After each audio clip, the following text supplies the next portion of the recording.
ప్రస్తుతం మనతో పాటు ప్రముఖ ఆధ్యాత్మికవేత్త ఆస్ట్రోన్యూమరాలజర్ జయప్రద గారు మనతో ఉన్నారు. మేడంతో మాట్లాడదాం. నమస్కారం మేడం. నమస్తే అమ్మా. శ్రీమాత్రే నమః. నక్షత్రాల సిరీస్ లో భాగంగా ఈ రోజు మనం మూల నక్షత్రం గురించి మాట్లాడదాం. ఏంటి నక్షత్రం యొక్క ప్రత్యేకతలు, సహజసిద్ధ లక్షణాలు ఏ విధంగా ఉంటాయి, ఓవరాల్ గా ధనపరంగా, అలాగే వివాహాల పరంగా, ఆరోగ్యపరంగా, వ్యాపారాల పరంగా ప్రతి ఒక్క విభాగం తెలియచేయండి. వీళ్ళ జీవితంలో అభివృద్ధిలో కావాలంటే ఏం చేయాలి, ఎలాంటి పరిహారాలు పాటించాలి? తప్పకుండా. మూల నక్షత్రం అనగా ఈ నక్షత్రానికి అధిదేవత కేతువు గనక చాలా బ్రహ్మాండమైన ఆలోచన పరంగా ఉంటారు వీళ్ళు. నక్షత్రం ఉండేది ధనస్సు రాశిలో. సో ఆ రాశాధిపతి గురువు. కేతువు ప్లస్ గురువు ప్లస్ తర్వాత ఈ నక్షత్ర నాదులు ఏవైతే ఉన్నారో బాగుంటే జాతకంలో, అంటే గురువు బాగున్నా కేతువు బాగున్నా వీళ్ళు చాలా బ్రహ్మాండంగా మంచి రంగాల్లో రాణిస్తారు. చాలా హైలైట్స్ అనమాట. వీళ్ళంతా చాలా పెద్ద పెద్ద స్థాయిలో ఉండి మంచి మంచి రంగాల్లో గుర్తింపు రాణింపు అనేది బాగా ఎక్కువ ఉంటుంది. కాకపోతే గురువు బాగుండాలి వీళ్ళకి. ఖచ్చితంగా గురువు బాగుండాలి, కేతు కూడా బాగుండాలి. అప్పుడే వీళ్ళకి ఆ యోగాన్ని అనుభవించగలుగుతారు. లేకపోతే ఈ రెండింటిలో ఎవరు ఇబ్బంది పెట్టినా ఎడ్యుకేషన్ పరంగా చాలా ఆటంకాలు, ఇబ్బందులు బాగా ఎక్కువగా ఉంటాయి. చాలా మంది బాగా చదువుతారు, కానీ గురువు బాగాలేపడం వల్ల సంపాదించలేకపోతారు. వాళ్ళు ఉన్న నాలెడ్జ్ ఎవరి ఉండదు, అంత పెద్ద నాలెడ్జ్ ఉంటుంది, కానీ వాళ్ళు సంపాదన చూస్తే ఏం ఉండదు. అప్పుడు మనం ఏమైనా చెప్తే వీళ్ళు చెప్పే మాటలకి ఏంటి, వాళ్ళు చేసే పనులు ఏంటి, మ్యాచ్ అవ్వట్లేదు అనే దాంతో జనాలు నమ్మరమాట. ఎంత పెద్ద విషయాలు చెప్పినా సరే ఎదుటి వాళ్ళు దాన్ని టికెట్ గ్రాంటెడ్ తీసుకుంటారు. ఎందుకంటే ముందు అన్ని తెలుసుంటే నువ్వే ఎవరిని సెటిల్ అయ్యేవారు, ఎందుకు సెటిల్ అవ్వలేదు, మాకెందుకు చెప్తున్నావు అని చెప్తాను చెప్పి ఇలాంటి పరిస్థితి ఎదుర్కొంటారు. సో జాతకంలో యోగం ఖచ్చితంగా వాళ్ళకి లగ్నాధిపతి లగ్నము బాగుండాలి జాతకానికి. అప్పుడే ఈ మూల నక్షత్రం వాళ్ళకి అదృష్టం అనేది కనిపిస్తుంది. అబ్బాయిల విషయంలో వీళ్ళకి 20-25 ఏళ్ళ వరకు ఏ అదృష్టం కనిపిస్తుంది. చాలా వరకు ఎడ్యుకేషన్ లో ఇబ్బందులు, ఆ తర్వాత వచ్చే సమస్యలు చాలా ఎక్కువగా ఉంటాయి. ఎందుకంటే కేతు మహాదశ స్టార్ట్ అవుతుంది. కేతు మహాదశ అయిన తర్వాత శుక్ర మహాదశ. ఈ రెండిట్లో ఏది పోయినా, ఏది బాగాలేకపోయినా లైఫ్ అంతా డిస్టర్బెన్స్. అంటే 30-35 ఏళ్ళ వరకు లైఫ్ డిపెండెంట్ అయిపోతారు. అంటే భార్య సంపాదిస్తే భార్యతో పాటు హెల్ప్ చేయడం, లేకపోతే తల్లిదండ్రులు సంపాదించిన డబ్బుని ఆ పెన్షన్ రూపంలో వస్తుంది. ఎవ్రీ మంత్ నెలకి ఇంత పెన్షన్ వస్తుంది తల్లిదండ్రులు. ఇప్పుడు గవర్నమెంట్ సెక్టర్స్ పనిచేస్తారు తల్లిదండ్రులు, తల్లికి కానీ తండ్రికి కానీ పెన్షన్ వస్తుంది. ఆ డబ్బుతో గడపాలి ఇల్లంతా. ఇంటిని గడిపే పరిస్థితి వీళ్ళకి ఉంటుంది అనమాట. అంటే ఇప్పుడు వాళ్ళు పెళ్లి చేసినా ఆ అమ్మాయి సంపాదించింది ఉండదు. సో వాళ్ళ నాన్న సంపాదించిన కష్టమే ఆ డబ్బులే ఇంట్లో మెయింటైన్ చేసుకుంటూ పిల్లల్ని పెంచుకుంటూ రావాలట. ఒక 30-35 ఏళ్ళ వరకు ఖచ్చితంగా వీళ్ళకి లైఫ్ స్పాయిల్ అయిపోతుంది. బాగుంటే మాత్రం 40 ఏళ్ళ వరకు తిరిగి లేకుండా ఉంటుంది. ఆ తర్వాత వచ్చే ప్రాబ్లం ఉంటుంది వీళ్ళకి. వీళ్ళకి ఏంటంటే 40 years బాగుందా, ముందు బాగుందా, తర్వాత బాగుందా అనేది ఎప్పుడు చూసుకోవాలి. కేతువు ప్లస్ శుక్రుడు రెండు బాగుంటే 100% బాగుంటుంది. తర్వాత రవి కూడా బాగుండాలి. ఈ ముగ్గురు ఎవరు పాడైపోయినా వీళ్ళ లైఫ్ లో చాలా డిస్టర్బెన్సెస్ ఫేస్ చేయాలి వీళ్ళు. సాధారణంగా వివాహం అయిన తర్వాత ఓవరాల్ గా వైవాహిక జీవితం ఏ విధంగా ఉంటుంది, బంధుమిత్రులతో ఓవరాల్ గా ఫ్యామిలీ రిలేషన్స్ పరంగా ఎలా ఉంటుంది వీళ్ళకి? వీళ్ళని బాగా చూసేది ఏంటంటే డబ్బు ఎక్కువ ప్రాధాన్యత. డబ్బు ఉంటే వీళ్ళతో అందరూ బాగుంటారు. వీళ్ళ డబ్బు లేదా ఎవరు చూడరు. అది అందరి జాతకంలో ఉండొచ్చు అని మీరు అనొచ్చు. పరిస్థితులు అలాగే ఎక్కువ శాతం అందరికి అలాగే ఉంటుంది. కానీ మూల నక్షత్రం వాళ్ళకి మాత్రం వీళ్ళకున్న ప్రేమ అభిమానాలు ఎలా ఉంటాయంటే వీళ్ళు డబ్బున్నా లేకపోయినా మా వాళ్ళు నా వాళ్ళు అనే దాంతో వాళ్ళు స్వతంత్రంగానే ఉంటారు వాళ్ళ దగ్గర. కానీ అవతల వాళ్ళు వీళ్ళు అలా చూడరు. వీళ్ళు స్వతంత్రంగా పని చేస్తారు. ఇప్పుడు ఒక ఇంట్లో ఒక పెళ్లి జరుగుతుంది, వీళ్ళు వెళ్ళారు వర్క్ చేయాలని పని చేస్తుంటారు, కానీ వీళ్ళకి ప్రయారిటీ ఇవ్వరు, వేరే వాళ్ళు ప్రయారిటీస్ ఇస్తారు. ఇచ్చినా వీళ్ళు పట్టించుకోరు. మనం వచ్చింది ఎందుకు మనం చేద్దాం, మన ప్రయారిటీ అని ఇద్దాం అని చెప్పి చేస్తుంటారు. బంధువుల మీద వీళ్ళకి ఉన్న ప్రేమ ఎక్కువ, కానీ బంధువులకి వీళ్ళ మీద ప్రేమ ఉండదు, చాలా తక్కువ ఉంటుంది. అది సో ప్రయారిటీస్ ఏంటంటే డబ్బు బాగా సంపాదిస్తేనే వీళ్ళకి ఎక్కడైనా ప్రయారిటీ, ప్రేమ, లాభాలు దొరుకుతాయి. లేకపోతే అంటే కొంతమంది అవమానిస్తారు కూడా, నీకు దగ్గర ఏముందని పెద్ద అని చెప్పి మాట్లాడతారు కూడా. అలాంటి ఇబ్బందులు పడతారు వీళ్ళు.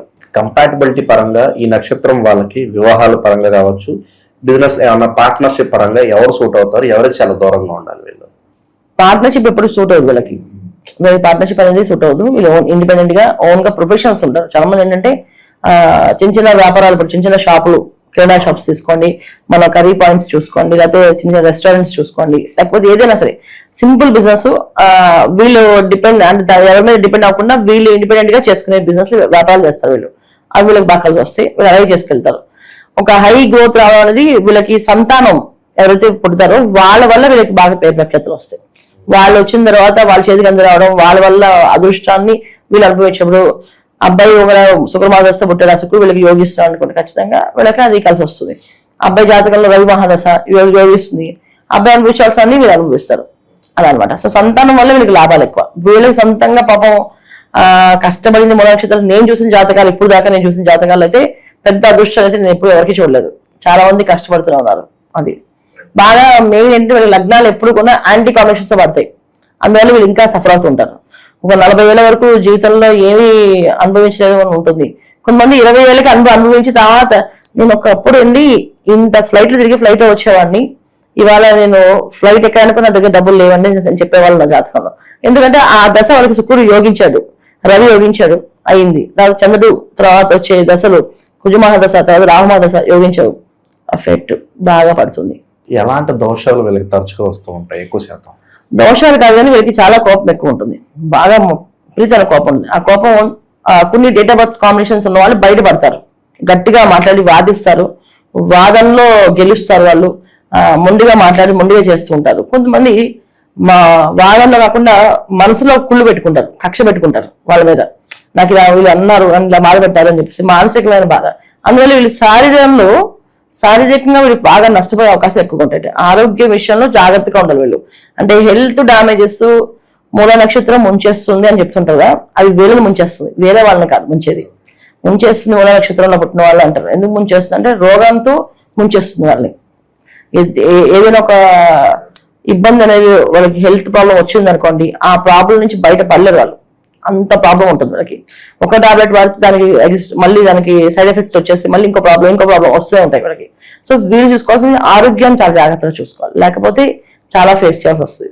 సో బ్యాడ్ హ్యాబిట్స్ ఏమిటో తీసేయడం, అలాంటి అలవాట్లు జోలికి వెళ్ళకుండా ఉండడము అండి. ఏదో సరదాగా అప్పుడప్పుడు చేసే వాళ్ళకు కూడా ఇప్పుడు చాలా మంది అనుకుంటారు రోజు చేసే వాళ్ళకి ఏమి రావట్లేదు నీకెందుకు వచ్చిందని చెప్పేసి. కానీ నక్షత్రానికి ఆ అవకాశం ఉంది కనుక ఎప్పుడైనా చేసినా సరే, అంటే ఎప్పుడైనా సరే ఆ పొదల్లో దాముకుని ఉండే గ్రహస్థితి ఎలా ఉంటుందంటే వీళ్ళు ఎప్పుడైనా ముంచాలంటే అనేది తత్వం ఉంటుంది. ఖచ్చితంగా వీళ్ళు ఎప్పుడైతే పొరపాటు చిన్న మిస్టేక్ చేసినా ఖచ్చితంగా వీళ్ళని అది ముంచేస్తుంది. ఇది నక్షత్రానికి వీళ్ళు తీసుకోవాల్సిన జాగ్రత్తలు. ఇక అమ్మాయి విషయం వచ్చినప్పటికీ అమ్మాయి ఇంట్లో చదువు అనేది చాలా తక్కువగా ఉంటుంది. 100% చదువుతారనేది ఏం ఉండదు. వీళ్ళు చాలా తక్కువ, కానీ చాలా తెలివితేటలు ఎంత తెలివితేటలు ఉంటాయంటే ఒక ఐఏఎస్ ఆఫీసర్ కి ఐపీఎస్ ఆఫీసర్స్ ఎలాంటి సలహాలు ఇస్తే బాగుంటుందో అలాంటి సలహాలు వీళ్ళు ఇవ్వగలరు. అంత తెలివైన వాళ్ళు. తెలివితేటలు ఎక్కువ కానీ ఎడ్యుకేషన్ పరంగా తక్కువ ఉంటుంది. రెండోది వివాహం అయినంత భర్త అంటే ఈ పునర్నక్షత్రం ఏ అమ్మాయి అయినా సరే వివాహం చేసుకున్న ఇల్లు ఈమె కంటే కొంచెం పెద్ద స్థాయికి వెళ్తుంది ఎప్పుడు కూడా. ఇప్పుడు వీళ్ళు పెద్ద స్థాయిలో ఉండొచ్చు, అంతకన్నా పెద్ద స్థాయికి వెళ్తుంది తప్ప చిన్న స్థాయికి అయితే వెళ్ళరు వీళ్ళు. ఇది వీళ్ళకి వచ్చే అదృష్టం అన్నమాట అమ్మాయిల విషయంలో. అబ్బాయిల విషయంలో చాలా తక్కువ అదృష్టం. అమ్మాయిలకి అదృష్టం ఉంది కానీ అబ్బాయిలకి మాత్రం తక్కువ ఉంది అదృష్టం. అదృష్టం తక్కువ కానీ హార్డ్ వర్క్ ఎక్కువే నమ్ముకోవాలంటారు. హార్డ్ వర్క్ నమ్మాలి, కంపల్సరీ చేయాల్సిందే. ఓకే, ఇక ఈ మూల నక్షత్రం వాళ్ళకి ఉద్యోగమా వ్యాపారం అంటే ఏం చెప్తారు?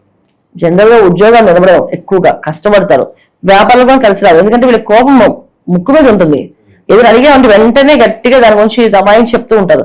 అది ఎదుటి వాళ్ళకి అది మనసుకి కొంచెం నచ్చుకునే తత్వం ఉంటుంది కనుక వ్యాపారాలు కొంచెం అంతంత మాత్రమే. కానీ ఉద్యోగాలు వీళ్ళకి కొంచెం పర్వాలేదు. ఉద్యోగం ఎక్కువ మారుతూ ఉంటారు. ఇప్పుడు నచ్చలేదు ఆఫీసులో మొహమ్మద్ అడిగేసి నేను బయలుదేరుతానని చెప్పి బయలుదేరిచేస్తుంటారు.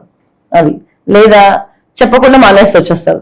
కొంతమంది అడిగే ధైర్యం ఉండదు. డేట్ ఆఫ్ బర్త్ కాంబినేషన్స్ కొంతమందికి ఉంటాయి కదా, కొంచెం అడిగే ధైర్యం ఉండదు. సో అడిగే ధైర్యం లేనప్పుడు వాళ్ళు ఏం చేస్తారంటే నాకు ఈ ఆఫీస్ నేను వెళ్ళను అని చెప్పి ఇంట్లో వాళ్ళతో మాట్లాడేస్తారు. నేను రేపు నుంచి నేను ఆఫీస్కి వెళ్ళట్లేదు, నేను వెళ్ళను, నేను సంపాదించాలని నాకు కోరిక లేదు, వాళ్ళ మీద అసలు నాకు పర్లేదు, నేను ఇంకో చూసుకుంటా అని చెప్తుంటారు. సో వీళ్ళు వ్యాపారాలకి ఉద్యోగాల్లో అన్ని 50-50, 100% ఇదే చేస్తారని చెప్పలేము. ఎందుకంటే జాతకంలో ఒక లగ్న భావాలు బాగుంటే కనుక మంచి రంగంలో రాణిస్తారు. ఇప్పుడు చాలా మంది రైటర్స్ కొంతమంది చాలా ఘాటుగా రాస్తారు డైలాగ్స్ అని, అలాంటి అన్ని వీళ్ళు రాస్తారు. ఆ లోతుని తెలుసుకొని రాసే విధానంలో ఉంటుంది. సాఫ్ట్ ఉండదు, ఎప్పుడు కాన్వర్సేషన్ హార్డ్గా వెళ్తుంది, స్పీడ్గా వెళ్తుంది, మాట్లాడుతుంటే భయం వేస్తుంది. వాళ్ళు మాట్లాడుతుంటే కొట్టడానికి వస్తారా వీళ్ళు అనే తత్వాన్ని తీసుకొస్తారు. ఇవన్నీ జరుగుతుంటాయి అన్నమాట. కొన్ని కాంబినేషన్ లగ్నాలు కూడా ఉంటాయి. కొన్ని లగ్నాలు అసలు మాట్లాడరు, నోరిప్పి మాట్లాడే ఉండదు, అంత సైలెంట్ కిల్లర్స్ లా ఉంటారు వాళ్ళు. చేసే పనులన్నీ చేస్తారు కానీ అది మాట్లాడుకుంటే సైలెంట్గా ఉంటారు అన్నమాట. అలా జరుగుతుంది వాళ్ళకి. ధనపరంగా మనస్తత్వం ఏ విధంగా ఉంటుంది సాధారణంగా? కొంచెం లోపత్వం ఉంటుంది. డబ్బు విషయంలో చాలా జాగ్రత్తగా ఉండాలి. నేను సంపాదించాలి కానీ నేను సంపాదించలేకపోతానంటే వాడు సంపాదించేస్తానని కొంచెం ఆ డిఫరెన్సెస్ బాధ అనేది కంపేర్ చేసుకొని నేను చేయలేకపోయాను, నాకేం తక్కువ వాడికంటే కదా అని చెప్పి అనే ఫీలింగ్ కొంచెం ఉంటుంది. అది ఎవరికైనా సహజంగా ఉంటుంది కానీ కొంచెం వీళ్ళకి ఎక్కువ ఉంటుంది ఈ నక్షత్రాలకి. ఇక వీళ్ళు లైఫ్ లాంగ్ చేసుకోవాల్సిన పరిహారాలు ఏంటి మేడం? ఎవరిని ఒక మాట అనుకుని ఉండాలి వీళ్ళు. పరుషంగా మాట్లాడకూడదు వీళ్ళు. ఎందుకంటే పరుషంగా వీళ్ళు మాట్లాడడం వల్ల అది వీళ్ళకి శాపాలుగా మారుతాయి. రోగంతో వీళ్ళు ఎండ్ ఆఫ్ ద డే అవుతుందని చెప్తాను ఉంది కనుక అది శాపాలు. తర్వాత వీళ్ళకి కర్స్ అనమాట, అంటే దిష్టి, శత్రుత్వం కూడా ఈ విధంగానే వస్తుంది. శత్రువులు అందరూ సైలెంట్ కిల్లర్స్ అనమాట. శత్రువులు మొహమే చెప్పరు. ఖచ్చితంగా వీళ్ళు నవ్వుతూ హ్యాపీగా ఉన్నారు, వీళ్ళకి ఎలా వచ్చింది ఎంత అని చెప్పి అలా ఆలోచిస్తూ వీళ్ళు ఎప్పుడు ఈర్ష్య ద్వేషం మనుషులకి ఆటోమేటిక్ గా కలుగుతుంది వీళ్ళని చూడగానే. కొంతమంది చూడగానే వాళ్ళు చూడగానే ఎందుకు నాకు కోపం వస్తుంది, వాళ్ళు చూడగానే ఎందుకు నాకు నచ్చదు, వాళ్ళు మాట్లాడుతుంటారో అనిపిస్తుంది, అంటే వాళ్ళ మొహం చూడగానే నాకు అనిపిస్తుంది. అలాంటి లక్షణాలు వీళ్ళకి ఎక్కువగా ఎఫెక్టివ్ గా పనిచేస్తాయి. కొంతమంది వీళ్ళని చూసి బాగుంది అనిపించినా వీళ్ళకి దిష్టి పడుతుంది. వీళ్ళు ఎప్పుడైనా నాశనం అయిపోవాలని కోరుకుంటున్నా ఆరా విలువ పనిచేస్తుంది.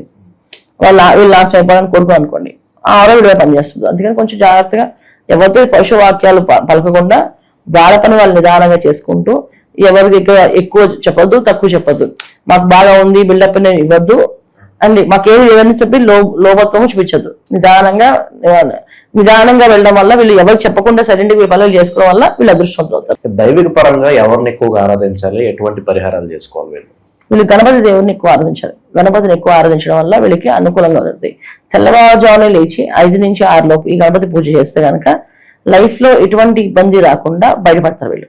ఎటువంటి ఇబ్బంది అంటే ఆరోగ్యపరంగా, ఆర్థిక పరంగా, తర్వాత భార్య మధ్య సమస్యలు ఏదున్నా సరే బయటపడే అవకాశం గణపతి పూజ.